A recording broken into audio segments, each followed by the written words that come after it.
शिवरात्रि पर भगवान शिव पार्वती की शादी हुई थी, इसलिए इस पर्व को भगवान की विवाह वर्षगांठ के रूप में मनाया जाता है। भगवान शिव से जुड़ी कई ऐसी बातें हैं जिनके बारे में आप नहीं जानते होंगे। इन कहानियों में कई रहस्य छिपे हुए हैं। आइए जानते हैं। काली के चरणों के नीचे मुस्कुराते हुए शिव। भगवान शिव महादेव मां काली के चरणों के नीचे भी मुस्कुराते हैं। भगवान शिव क्रोध और उग्रता के प्रतीक हैं, फिर भी वह सबसे उदार रूप में हैं। ऐसा क्यों?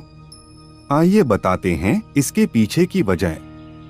एक बार काली मां बहुत ज्यादा क्रुद्ध अवस्था में थीं। कोई भी देव, राक्षस और मानव उन्हें रोकने में समर्थ नहीं था।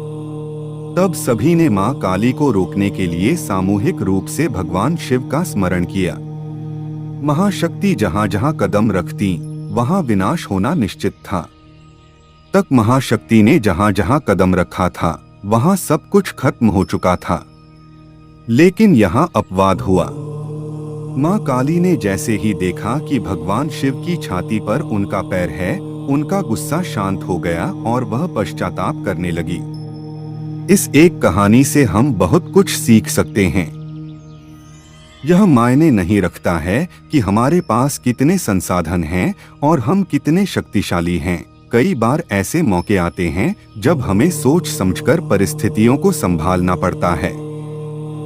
हर मुश्किल का हल निकाला जा सकता है अगर सूझबूझ से फैसला लिया जाए। मां पार्वती की ली थी परीक्षा।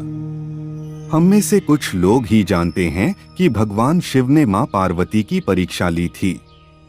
पार्वती मां से विवाह करने से पहले भगवान शिव ने उनकी परीक्षा लेने की सोची। भोले ने ब्राह्मण का रूप धारण किया और पार्वती के पास पहुंचे। उन्होंने पार्वती मां से पूछा कि वह भगवान शिव जैसे भिखारी से विवाह क्यों करना चाहती हैं, जिसके पास कुछ नहीं है। यह सुनकर पार्वती मां क्रोधित हो गईं। उन्होंने कहा कि वह शिव के सिवा किसी और से विवाह नहीं करेंगी। उनके इस उत्तर से भगवान शिव प्रसन्न हो गए। वह अपने असली रूप में सामने आ गए और पार्वती से विवाह करने को राजी हुए।